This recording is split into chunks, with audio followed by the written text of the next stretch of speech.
Hello friends, तो कैसे हैं आप सब। उम्मीद करता हूँ आप सब ठीक होंगे। आपका स्वागत है हमारे चैप्टर 1 द इंडियन कॉन्स्टिट्यूशन के सिविक्स के पार्ट 1 पर। तो चलिए फिर शुरू करते हैं। Chapter 1 the Indian constitution. In this chapter we are going to begin with football, a game many of you have probably heard of or even played. इस चैप्टर में हम बात करेंगे एक फुटबॉल के गेम के साथ। ये एक ऐसा गेम है जिसके बारे में आप सबने सुना होगा या फिर इसे खेला भी होगा। As the name suggest, this is a game that involves the players feet. जैसे कि ये नेम बताता है कि ये जो ऐसा गेम है जिससे के अंदर प्लेयर के पैरों का काम होता है। According to the rules of football, if the ball touches the arm of any player except the goalkeeper, then this is considered a foul. जो कि रूल्स हैं फुटबॉल के, उनके अकॉर्डिंग अगर बॉल होती है वो किसी भी प्लेयर के आर्म को हाथ को टच कर जाती है गोलकीपर को छोड़कर, तो वो एक फाउल कंसिडर किया जाता है। So if player start holding the football in their hands and passing it around and they are not playing football any more. अगर जो प्लेयर्स हैं वो फुटबॉल को अपने हाथ में पकड़ने लग जाएं और उसको ऐसे पास करते रहें तो वो फुटबॉल नहीं खेल रहे हैं। अब वो एक तरह से बास्केटबॉल ही खेलने लग जाएंगे फुटबॉल के अंदर। Similarly other games such as hockey और cricket also have rules according to which they are played. इसी प्रकार कुछ और खेल जैसे कि हॉकी और क्रिकेट, इन सब के एक अलग अलग रूल्स होते हैं जिनके द्वारा इन्हें खेला जाता है। Each of these rules helps define the game and helps us distinguish one game from another. कि जितने भी रूल्स हैं हमें मदद करते हैं डिफाइन करने में गेम को और हेल्प करते हैं हमें कि एक गेम को दूसरे गेम के अंतर को पहचानने में। As these are fundamental to the game, we can also call them the constitutive rules of the game.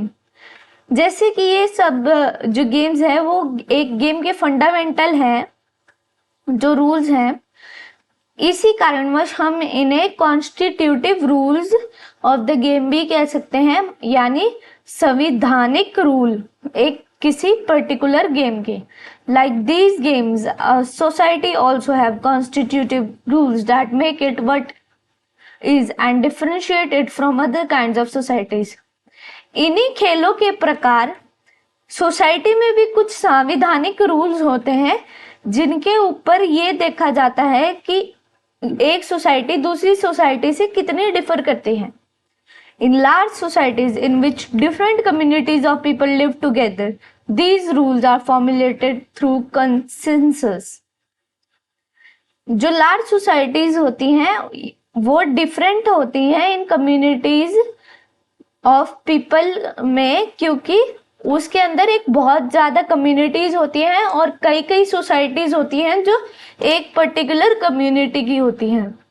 These rules are formulated through consensus, and in modern countries this consensus is usually available in written form. कि जो ये rules हैं इन्हें हम formulate करते हैं consensus के through, जिसे हम सहमति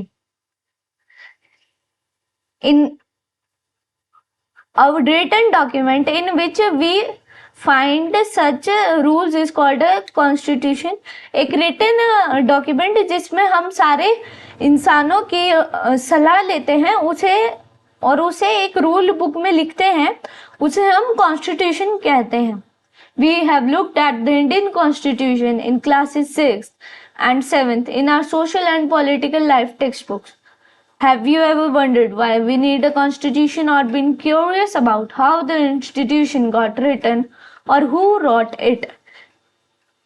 हमने हमारी पुरानी क्लासेस में देखा है कि जो कॉन्स्टिट्यूशन है 6th और 7th क्लास में, वो हमने हमारी social and political life text books में देख रखा है। और क्या आपने कभी ये चीज़ सोची है कि हमें कॉन्स्टिट्यूशन की ज़रूरत क्यों पड़ती है, या फिर कभी आपकी जानने की इच्छा हुई है कि जो कॉन्स्टिट्यूशन है उसको कैसे लिखा जाता है या फिर उसे किसने लिखा है। आगे आगे हम इन चीजों के बारे में इस चैप्टर में पढ़ेंगे। Each of these features is crucial to the working of democracy in India and some of these will be the focus of different chapters in this book. ये जितने भी फीचर्स हैं ये सब क्रूशियल होते हैं वर्किंग डेमोक्रेसी के लिए जो इंडिया में है।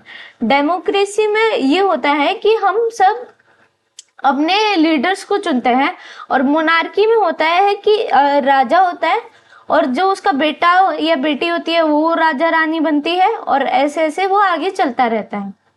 इस बुक में हम ज्यादातर फोकस करेंगे इन्हीं चैप्टर्स पर।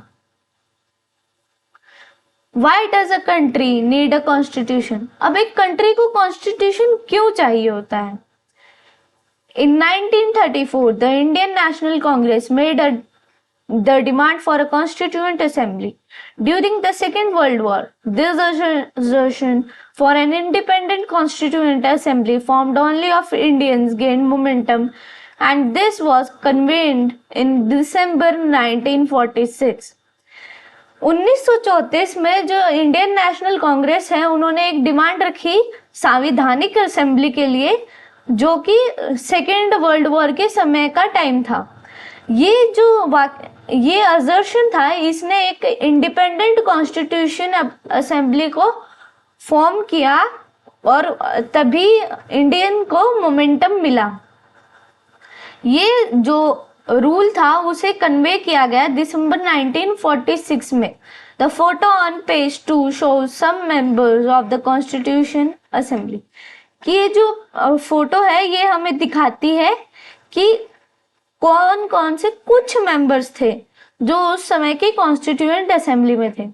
Between December 1946 and November 1949 the constituent assembly drafted a constitution for independent India.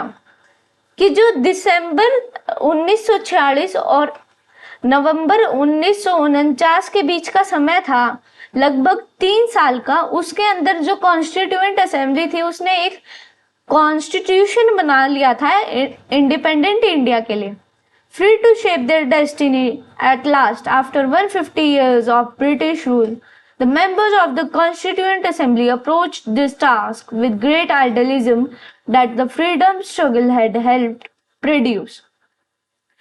कि उन्हें ये इंडिपेंडेंस तब मिली थी, इस डेस्टिनी को मतलब उनको यह किस्मत मिली थी 150 साल के ब्रिटिश राज के बाद, कि जो member of the constituent assembly थे वो अप्रोच करते हैं इस टास्क को बड़ी ही बुद्धिता के साथ, और उन्होंने बहुत ध्यान दिया था इसे बनाने में, अपने पास्ट को देखते हुए कि कैसे उन सब ने क्या क्या स्ट्रगल कर रहे थे और बाकी लोगों ने। You will read more about the work of the constituent assembly later in the chapter. हम कॉन्स्टिट्यूशन असेंबली के बारे में और भी पढ़ेंगे इसी चैप्टर में बाद में। The photo alongside shows prime minister Jawaharlal Nehru addressing the constituent assembly. ये फोटो हमें दिखाती है कि जो जवाहरलाल नेहरू हैं वो एड्रेस कर रहे हैं कॉन्स्टिट्यूशन असेंबली को, और वो बता रहे हैं कि हमें क्या क्या वो करना है। Today, most countries in the world have a constitution.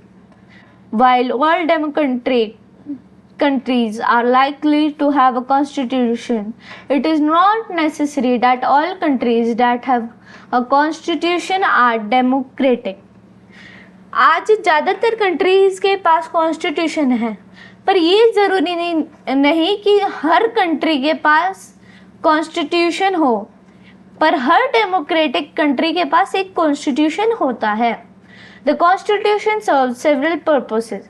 First, it lays out certain ideals that form the basis of the kind of country that we as citizens aspire to live in. कि जो constitution है वो बहुत सारे purposes को सर्व करता है। सबसे पहले तो ये बेसिक आइडियल्स मतलब बेसिक सोच दिखाता है लोगों की कि वो जो सिटीजन्स है वो एक किस प्रकार के कंट्री में रहना चाहेंगे।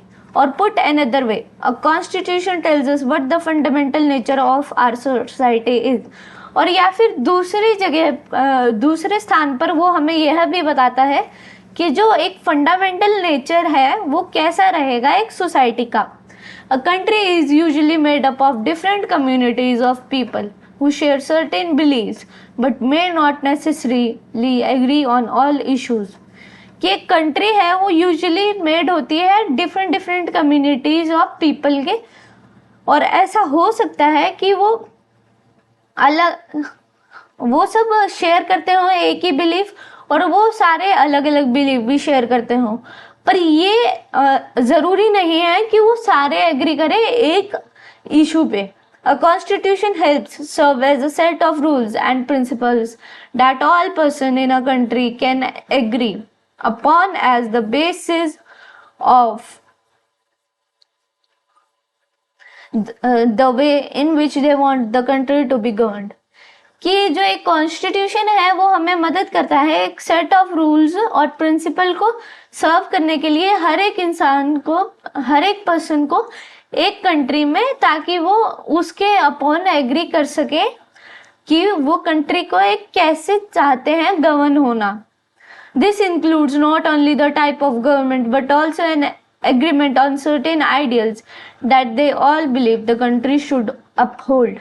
ये इंक्लूड ये नहीं करते सिर्फ कि वो कौन सी टाइप ऑफ गवर्नमेंट, बट एक ऐसा एग्रीमेंट जिसके अंदर बेसिक सोच होती है लोगों की कि एक कंट्री को कैसे हमेशा हमें संभाल के रखना है। तो आज के लिए इतना ही, अब मिलते हैं हमारी अगली वीडियो में, तब तक के लिए bye. Please like share and subscribe to our YouTube channel, और हाँ, बेल आइकन को प्रेस करना मत भूलिएगा, उसके बिना आपको हमारे नए वीडियोस के लिंक नहीं मिलेंगे। बाय।